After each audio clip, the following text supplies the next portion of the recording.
Hello મિત્રો, આજે આપણે વાત કરીએ એક એવા અંગ વિશે જે સતત ધબકતું રહે છે. આપણે સૂઈએ કે જાગીએ, ખુશ હોઈએ કે દુઃખી, કોઈ પણ પરિસ્થિતિમાં તે આરામ કરતું નથી અને તેનું નામ છે હૃદય. હૃદય શું છે? તો હૃદય એ આપણા શરીરમાં આવેલું એક પેશીઓથી બનેલું અંગ છે, જેનું મુખ્ય કાર્ય છે લોહીનું ગાળણ કરવું. અંદાજે એક મુઠ્ઠી જેટલું તેનું કદ છે. આ અંગ આપણા છાતીમાં ડાબી બાજુએ સતત ધબકતું રહે છે અને રોજ અંદાજે 1,00,000 વખત ધબકે છે. હૃદયનું કાર્ય શું છે? તો હૃદય આપણા શરીરમાં ઓક્સિજનથી યુક્ત લોહી દરેક અંગ સુધી પહોંચાડે છે. ત્યારબાદ કાર્બન ડાયોક્સાઇડથી યુક્ત લોહી ફેફસા સુધી પાછું લાવે છે, જેથી કાર્બન ડાયોક્સાઇડ શરીરમાંથી બહાર નીકળે છે. હૃદય 4 ખંડોનું બનેલું હોય છે. બંને ઉપરના ખંડોને કર્ણકો કહેવાય અને નીચેના ખંડોને ક્ષેપકો તરીકે ઓળખવામાં આવે છે. આ 4 ખંડો સંકલિત રીતે કામ કરે છે, જેથી લોહીનું વહન નિયમિત થાય છે. હૃદયરોગ એક ગંભીર પડકાર છે આજના સમયમાં.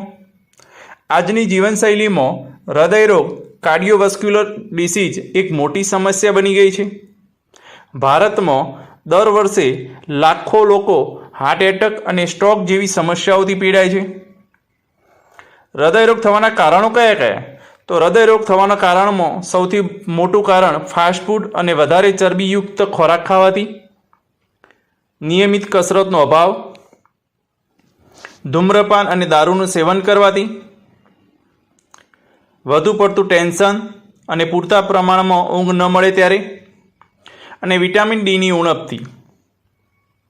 તો હૃદયને તંદુરસ્ત રાખવા માટે શું કરવું જોઈએ? તો દૈનિક નિયમિત કસરત, વ્યાયામ કરવું જોઈએ, જેવી કે સાયકલિંગ કરવી, ચાલવું, યોગા કરવા, મેડિટેશન કરવું. બીજું, સંતુલિત આહાર લેવો જોઈએ, ફળો ખાવા જોઈએ, શાકભાજી ખાવા જોઈએ, લીલા શાકભાજી, ઓમેગા 3 જેમાંથી મળતું હોય તેવા સૂકો મેવો ખાવો જોઈએ. ધૂમ્રપાન અને મદિરાપાન ન કરવું જોઈએ. ટેન્શન ઓછું થાય તે માટે ધ્યાન, મેડિટેશન, સંગીતની ટેવો પાડવી જોઈએ. નિયમિત બ્લડ પ્રેશર, કોલેસ્ટ્રોલ, સુગરની ટેસ્ટ કરાવવો જોઈએ. વિજ્ઞાન અને હૃદય અને તેની બીમારી કઈ રીતે દૂર કરી શકાય? તો આજના આધુનિક યુગમાં એન્જિયોપ્લાસ્ટી, બાયપાસ સર્જરી, પ્રેસમેકર જેવી ટેકનોલોજીના કારણે હજારો લોકોનું જીવન બચાવવું શક્ય બન્યું છે. મિત્રો, આપણું હૃદય એકમાત્ર એવું અંગ છે જે આપણા જન્મથી માંડી મોત સુધી એક પળ પણ આરામ નથી લેતું.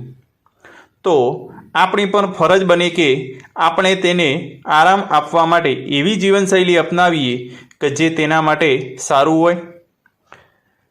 હૃદય તંદુરસ્ત છે તો જીવન સુંદર છે. જો આ પ્રકારનું કન્ટેન્ટ તમને ગમે તો લાઈક કરજો, શેર કરજો અને યુટ્યુબ ચેનલને સબસ્ક્રાઈબ કરજો.